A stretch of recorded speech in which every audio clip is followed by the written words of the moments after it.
How's it going, people? Welcome back to the channel and welcome back to Box to Box. We're coming off the back of two draws, two goal leads, but we've succumbed to only 2 points in the last 6. So this one here is another must win, but this is really a must win now. I'm with Mike from the Match Day Vlogs. As always, we put the channel in the title, people, so show some love in the description as well. We'll add the socials.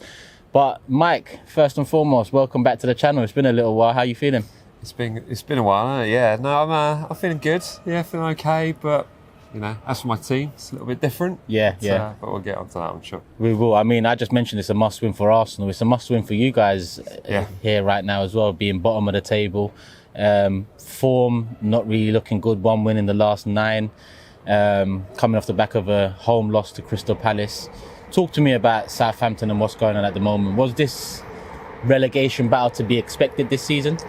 I think early on in the season, everyone was kind of like putting us in a relegation spot early on in terms of how young our squad was. Mm-hmm. But the key thing for us, I mean, we as Saints fans always believed that we have it in us to be mid-table sides, you know, in terms of pushing for Europe. That's always something in a pipe dream. But yeah, no, I don't think any Saints fan kind of thought that they would be in such a relegation fight in terms of where we are. But I think it's just down to the fact that the promoted sides have done so well this season as well.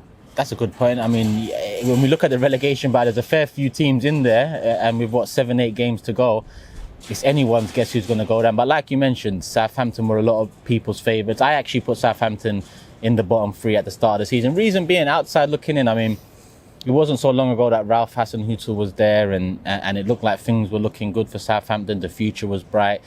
Some good players, good experience there. But I looked at the transfer windows and I thought to myself, you're losing a bit of quality here, losing a bit of experience, and turning it around to, you know, a very young core. It is risky at that end of the table to do such a thing, because you need that experience sometimes. You need that know-how. You don't have a manager at the moment that's used to that sort of a battle. Where has this come from for Southampton? Because like I said, a couple of years ago, it did look like Southampton were headed in the right direction. Yeah, absolutely. I mean, I think it's just down to the fact that who we've lost rather than who we've also gained. Mm-hmm. I mean, in the summer transfer market, we were looking for a striker, we didn't get one. But we also lost Fraser Forster to your friends of yours up the road there. Friends. And also Aurelio Romeo as well, who was like a massive tank in our midfield. So 2 very experienced players who suddenly weren't there. We recruited very young. We had most of Man City's academy come in. Romeo Lavia being a massive talent, but he's still very, very young. And there's a lot of pressure on him to perform in midfield. And he went out injured early on in the season. So, you know, after a win against Chelsea at home, it looked rather bleak. And we just lost a lot of fixtures, 1-0. Nothing games, and just wasted away. But we've actually spent more money than we have in the last 3 seasons combined. You know, we spent, but it was a lot on youth talent. You know, our keeper, Gavin Bazunu, is great talent for the future, but last season he was playing League One football. Big step up. You know, and he hasn't been challenged for his position in the number 1 spot. So you've got to ask yourself, you know, it's okay to rely on youth talent, but you've also got to have the experience in there. Of course. The experienced players we've got haven't performed. Orsic came in, hasn't even featured, not being fit. Coletta Carr, Aribo's come in, but just not been there. And of course, on loan from you, we've had Ainsley Maitland-Niles as well, who has been there on occasions, but you know, tends to go a bit missing really, which has been really disappointing. So the experience side of it hasn't really helped the youth side that's been. And you know, you mentioned Romeo and you mentioned Fraser Forster, but it was a couple transfer windows back to back, didn't you? Lose Vestergaard and Ings the summer before. Ings we lost, off to Aston Villa. We weren't that surprised because he always had aspirations to go on and get Champions League football, you know, for his final years of his career. He's also injury prone, but it's just one of those ones where, okay, we lost him, but then we also got Armando Broja on loan, and we got Tino Livramento for £5 million off Chelsea. So we reinvested that money really well, but players like Armando Broja going back to Chelsea, Tino Livramento being injured for the entirety of the season, it's just left us sort of scraping around. So and at the time of this change in, let's say, transfer policy, because I say change, but Southampton have always been a side that recruit good young talent and tend to sell well. Was you fully behind this shift over to a young core, or did you kind of foresee these doubts and It's always been there. I mean, the Southampton way is to buy young players, nurture them, sell them for 3 times as what you pay for them. You know, we got, you know, Van Dijk from Celtic and turned him into, you know, most expensive defender on the planet. Yep. So it's always been the way, but we just haven't been able to achieve that with the squad that we've got. But it's very young. You know, it's not just a case of, you know, you're just mixing in some youth players, you know, some young academies from other clubs who perhaps fighting to get game time. It's the fact that you haven't had the experience there to back them up outside of someone like James Ward-Prowse, who is probably the most experienced player at Southampton currently. But it's all on him to nurture those young players, and I'm not sure he's the sort of captain that can do that. You know, he's a great set piece taker, but it's been tough. And how confident are you of, you know, fighting off this relegation battle and staying in the Premier League? I mean, the heart is always going to believe until it's mathematically impossible, but the head is just gone. Yeah, I mean, the performances we've seen have just been woeful. You know, really, really poor. We played against Crystal Palace at the weekend.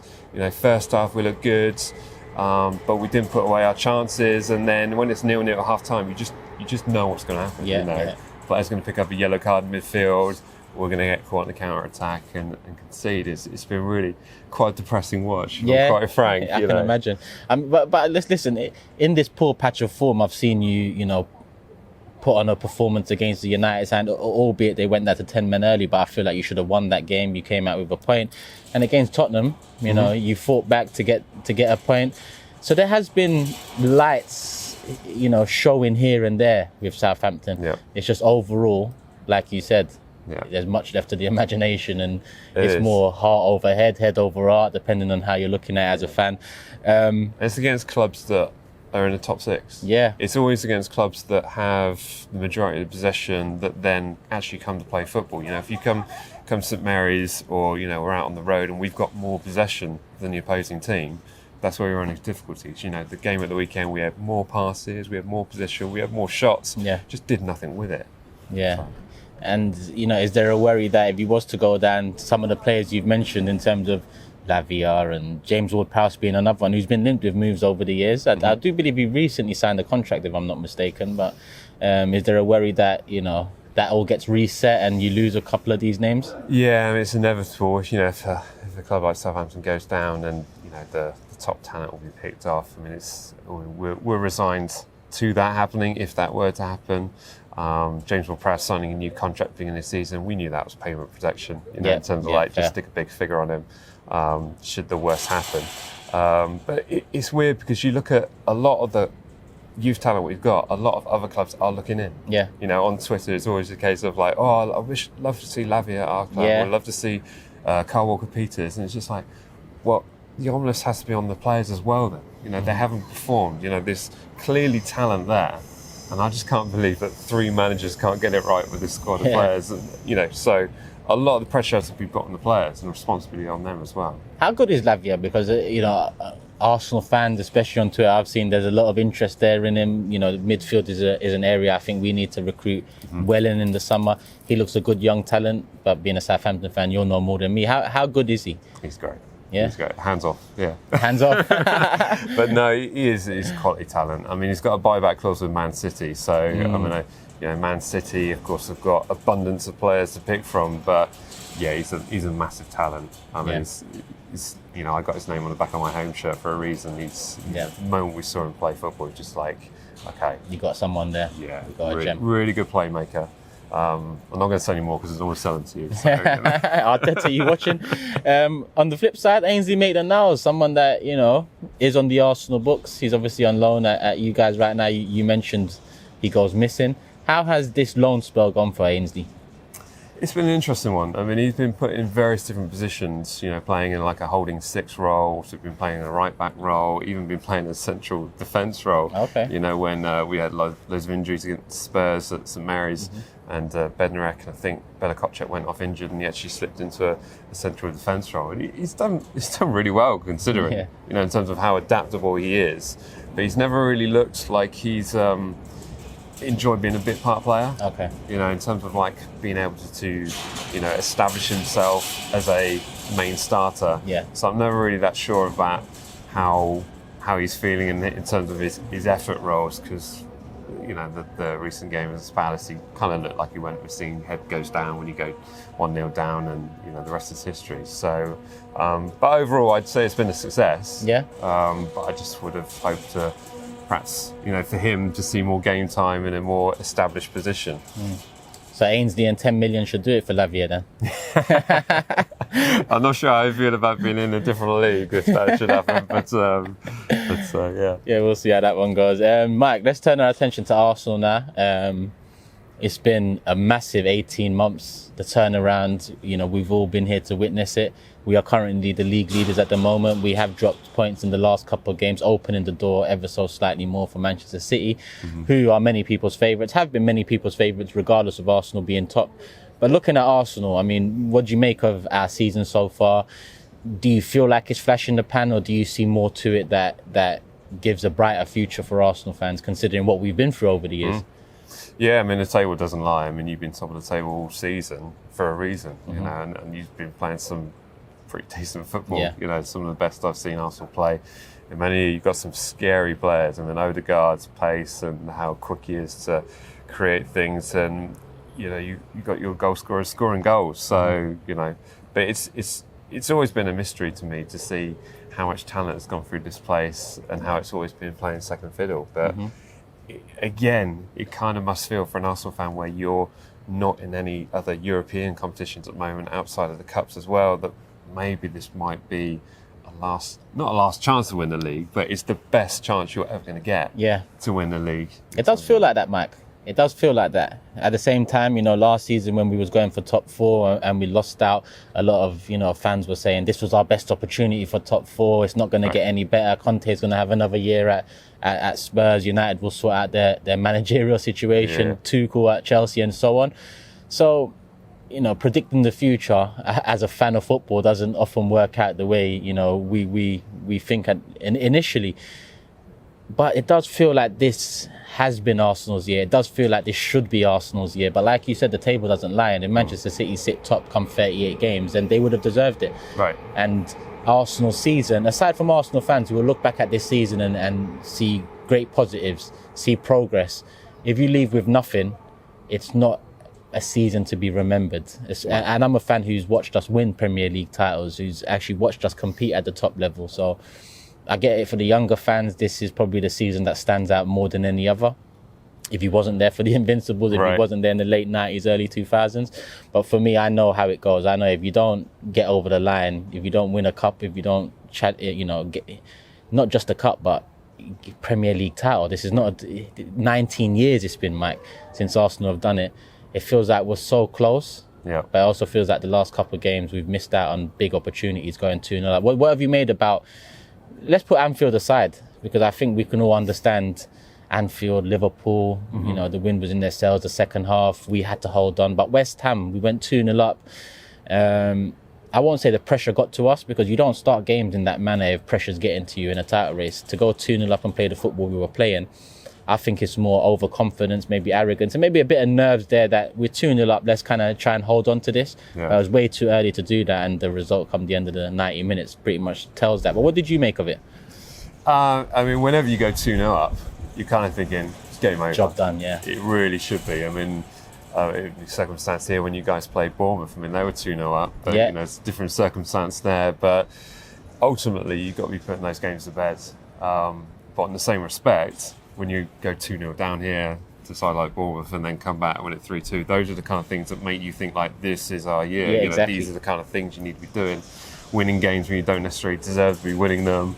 All that kind of stuff. But, it might, I mean, I don't want to worry you, but it might bring back memories of last season when you were fighting for that top small spot and you came to St Mary's.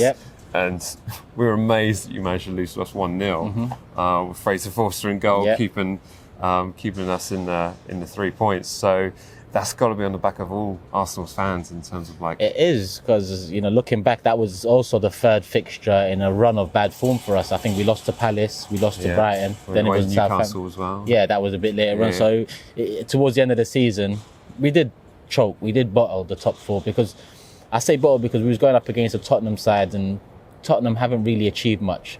I wouldn't call this season losing out to Manchester City as bottling, because Manchester City are, one of the greatest Premier League sides. They're on course for a treble and a three-peat in terms of Premier League back-to-back champions. So we're going up against a juggernaut. Haaland, due to he's matched the record, he's going to break it in the next few games. Funnily enough, his next game is against Arsenal, so you can see how that one's written in the stars. But what do you think, as we are right now? We're 4 points ahead. City have a game in hand. We play them at the Etihad next Wednesday. Who do you think's winning the league this season? It's a big question. It's a big question. It's kind of like you guys have got to play like we've got to play as well. Yeah. Like, you're in a position now, deal with it, play without fear, go out and get it done. Yeah. There's far too much of these like nervy footballing performances that end up with you, only getting a draw against West Ham, losing, getting a draw against Liverpool as well. Felt like a loss, yeah. Exactly. Those kind of situations where those nerves, you've got to put them aside and just go out there and play a fair, and look at the fact that you've been up there for the majority of the season. And the same with us, same with us being rock bottom of the league. There's no point in us coming here on Friday night and just playing a nervy game of football. We've got to be at you and just sort of put it on you in terms of and show what we can actually do, because there's no point in being nervous and just going out with a whimper. But with the same respect to Arsenal, just get it done. Funnily enough, similarities in the young core that you mentioned with Southampton. We are both the youngest teams in the league. Right, yeah. So going for this Premier League title or fighting relegation, these young players, there's a massive learning curve there. And I look at the experience to try and guide us through. Jesus Zinchenko being a key part of that, Xhaka Partey being a key part of that. But Mike, what does Southampton need this Friday night to come out of the Emirates with something? Who needs to have a big game for you? Romeo Lavia needs to be able to get hold of the ball in midfield and do something with it. But also, our wing backs, Cole Peters and Roman Peru, of course, Ainsley Maitland-Niles will be, out of this fixture because, of course, he's a parent club. Yep. So, and just generally, we need to be able to sort of keep hold of the ball in midfield a bit more. Yeah. But likewise, I'm not worried if we don't have a lot of the possession, because I know what we can do if, catch you on the counter-attack or something like that. But I'd be interested to see what Sellers does in terms of the lineup. I mean, I can see him not playing any strikers, playing some false nines in midfield and just trying to work it around that way. Okay. Whether he goes with like a three partnership at the back or whatever, really. And looking at Arsenal, who do you need to keep quiet? If there's one player, because you mentioned a few already, but if there's one player you need to keep quiet and in order to be confident about taking something from the Emirates, who would that player be? Saka. Okay. Be one. Odegaard being another. Yeah. But is he fit? Yeah. He's back fit? Yeah. Scoring goals again as well, so that's a positive. In terms of the attacking threat, that would be the ones really. Salasu for us is going to be out injured, so I am sort of concerned about who we're going to have to oppose those attacking players that you guys have. So. Yeah. Everyone tends to mention Saka, Odegaard all season, and listen, one of my favourite players is Martinelli, and he kind of often goes under the radar. But in terms of goal threat, I feel like he is our biggest goal threat. I think, especially over the last 8-9 games, his output has been up there. But listen, Saka, Odegaard, Jesus, Martinelli, this season they've all been a part of where we are now. So completely understandable. It's hard to just pick one out of the lot. Like to end with predictions, Mike, and Arsenal are the home team. So I'm going to go. And after the last two draws, Mike, I feel like we need to welcome you and make a statement. Poor form Southampton are in. People might argue we're in poor form, but I think when you look at overall 2 draws in the last 9 with 7 wins, that's not poor form. It's just we're being chased by Manchester City, who, like I mentioned before, are a juggernaut. I want goals. Looking at the goal difference, I think that's something we need to keep an eye on. Man City seem to be, extending that every single week. I'm going to go for a clean sheet, and I'm going to go for a 3-0 Arsenal win. What do you think is going to happen Friday night? I'm smiling because that's my head prediction. Yeah, okay. If I'm giving you my heart prediction, is a 1-0 Saints win. Yeah, fair enough. But a head prediction, 3-0 Arsenal win. But if we're to get it done, it's not going to be by a lot, because we're not scoring goals. Yeah. So You're probably right to predict a clean sheet for yourselves, because our goal threat is non-existent. Would set pieces be the main threat for you, considering Ward-Prowse? Yeah, don't give away a free kick on the edge of the box. Yeah. That's what I'm saying. That's what I'm thinking in the back of my mind. None of that, Arsenal. No free kicks for Wardy. See our midfielders like literally run across your D. That's what they're doing. They're basically fishing for a free kick. Okay, so, that's the plan, yeah? That's always the plan. Yeah. Well, we know how good he is at free kicks, so that's understandable. A very big asset. And listen, I think he's a quality player as well. Someone that I would have liked to see at Arsenal over the years. But Arteta knows best, it seems, and we're flying at the moment, so hopefully we continue flying. Listen, people, Mike, Matchday Vlogs, I'm putting the channel link in the title, but let them know the socials as well, and I'll put it in the description. Yeah, it's just at Matchday Vlogs on all of them, so you can check us out on YouTube, TikTok, Facebook, Instagram, all at Matchday Vlogs. There you go, people. I'll put all of that in the description. The channel's in the title. Show Mike and his team some love as well.